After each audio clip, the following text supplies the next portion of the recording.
మహాలక్ష్మి, రైతు భరోసా, గృహజ్యోతి, ఇందిరమ్మ ఇళ్లు, చేయూత కింద పెన్షన్లు పంపిణీ వంటి పలు పథకాలను ప్రభుత్వం ఇప్పటికే సమర్థవంతంగా అమలు చేస్తుంది. ఇన్నరా ఇందిరమ్మ ఇండ్లు ఇచ్చిండ్రట. గృహలక్ష్మి పథకం కింద తెలంగాణ ఆడోళ్లకు 2500 అకౌంట్లలో పడుతున్నాయట. రైతు బంధు కింద పెట్టుబడి సాయం ఇచ్చేసిండ్రా. ముసలోళ్లకు పింఛన్లు 4000 వంచేసిండ్రా. అది కూడా విజయవంతంగా సమర్థవంతంగా సప్లై చేసిండ్రట. మరి ఇంతగానం చేసిన పైసలు తెలంగాణ పబ్లిక్ దగ్గర లేకుండా ఎటు పోయినాయి కావచ్చు అని కొంతమంది అంటున్నారు. గృహలక్ష్మిలకు కూరగాయల ఖర్చులకు వాడుకోకుండా ఏం చేసినట్టు? రైతు భరోసా సాయం ఏ గాలికి ఎగిరిపోయినట్టు? తెలంగాణలో కొత్తగా కట్టిన ఇందిరమ్మ ఇల్లు కనిపిస్తలేవు. వాటిని ఎవరు మాయం చేసిండ్రు కావచ్చు? ముసలోళ్ళకు వచ్చిన 4000ల 2000 ఎవరు దొంగతనం చేస్తున్నట్టు?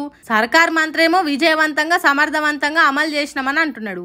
జనాల దగ్గరనేమో ఫలితంగా అనిపిస్తలేదు. నడుమిట్ల ఎవరు ఎత్తుకపోయినరు పథకాలను అని అంటున్నారు. బట్టి విక్రమార్క మాటలు విన్న కొంతమంది తెలంగాణ పబ్లిక్ ఏందో ఏమో ఈ మాటలు. తెలంగాణ ప్రభుత్వం హైబ్రిడ్ యాన్యుటీ మోడల్ ద్వారా రహదారుల అభివృద్ధికి నిర్ణయం తీసుకుంది. ఈ మోడల్లో 40% ప్రభుత్వ నిధులతో 60% ప్రైవేట్ డెవలపర్ల పెట్టుబడితో రహదారులు అభివృద్ధి చేస్తాం.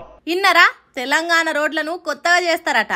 అయితే రోడ్లను మొత్తం సర్కార్ వేయకుండా 60% పైసలు ప్రైవేట్ వాళ్ళతో పెట్టించి ప్రతి పల్లెకి రోడ్లు నూనె పోస్తే ఎత్తుకునేటట్టు చేస్తారట. ముచ్చటింటుంటే మస్తు సంబరం అనిపిస్తున్నది కదా. కానీ 60% పెట్టుబడి ప్రైవేట్ వాళ్ళు ఉత్తగానే పైసలు ఖర్చు చేస్తారా? లాభం లేకుండానే పుక్యానికి రోడ్లు వస్తారా? అందుకే రాబోయే కాలంలో పల్లెటూర్లల్లో కూడా టోల్ గేట్లు రాబోతున్నాయి కావచ్చు అని అంటున్నారు కొంతమంది. టోల్ గేట్లు ఉండే రోడ్ల ముచ్చట తెలిసిన వాళ్ళు. వాళ్ళ 60% పెట్టుబడి, దాంతో పాటు లాభం, ఇంకా వడ్డీలు గిడ్డీలు అన్ని కలిపి జనం దగ్గర నుంచే టోల్ గేట్లు వేసి వసూలు చేస్తారని అంటున్నారు ఆర్థిక మంత్రి బట్టి విక్రమార్క మాటలు ఇన్నోళ్ళు. 2028 వరకు 17,000 కిలోమీటర్ల గ్రామీణ రహదారుల్ని సుమారు 28,000 కోట్ల రూపాయల అంచనా వ్యయంతో అభివృద్ధి చేయాలని లక్ష్యంగా పెట్టుకున్నాం.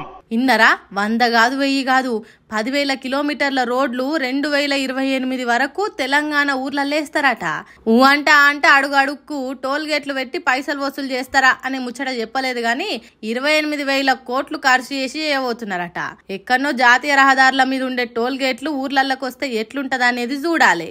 వ్యవసాయం పనులకు ట్రాక్టర్లు, బడి పిల్లల బస్సులు, మక్కలు, ఒడ్లేసుకొని పోయే లారీలు, ఇట్లాంటి వాటికి కిరాయిలు పెరిగి ఆఖరికి రైతు మీదనే బరువు పడేటట్టున్నదని అంటున్నారు కొందరు.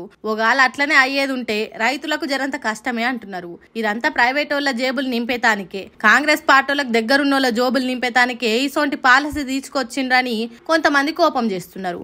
మరి చూడాలి ముందు ముందు ఏమైతుందా అనేది.